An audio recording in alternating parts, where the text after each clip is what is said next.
যে এই 9 বছরে সবকিছুর একটা নির্দিষ্ট সময় থাকে, ধূমকেতুর একটা নির্দিষ্ট সময় এসেছে, সেটা রিলিজ হচ্ছে।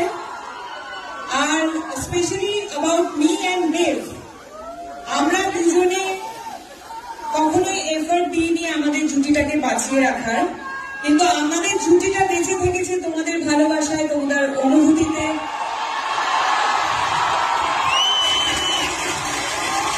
তোমাদের কান্নায়, তোমাদের হাসিতে, তোমাদের রাগে, তোমাদের সমস্ত অনুভূতিতে আমরা থেকেছি।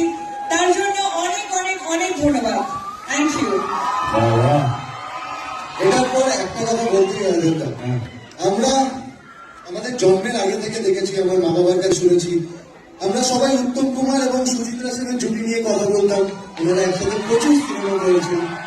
তারপরে আমরা দেখেছি বোম্বাদা আর ঋতুপর্ণা সেনগুপ্ত, ওনারাও 50-60টা সিনেমা একসাথে করেছে।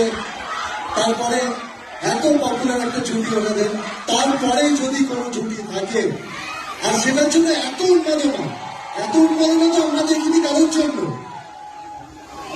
দেশের জন্য। তোমাদের কয়েকশো সিনেমা তো হয়ে গেছে একসাথে, মনে হয় কয়েকশো না, আমাদের 4টে শুরু হয়েছে। কি বলছো?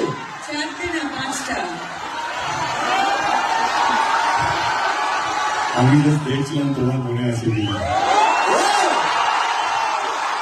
আসলে 5টা না, 6টা। ধূমকেতুকে ভুলে যাবো। ও ইয়েস।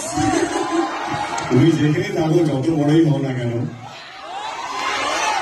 ধূমকেতু তোমাকে কোথাও ছাড়বে না।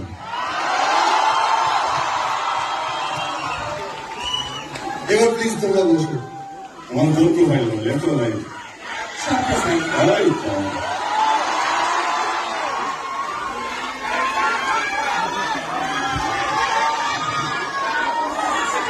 অডিয়েন্স এত শান্ত কেন? শান্ত থাকলে হবে না, আমার আওয়াজ যেন শোনা না যায়, ঠিক আছে? আমি অডিয়েন্সদের থেকে প্রচুর প্রশ্ন পেয়েছি, সেগুলোকে আমি নিজে কিছু প্রশ্ন বানিয়েছি। কারণ এটা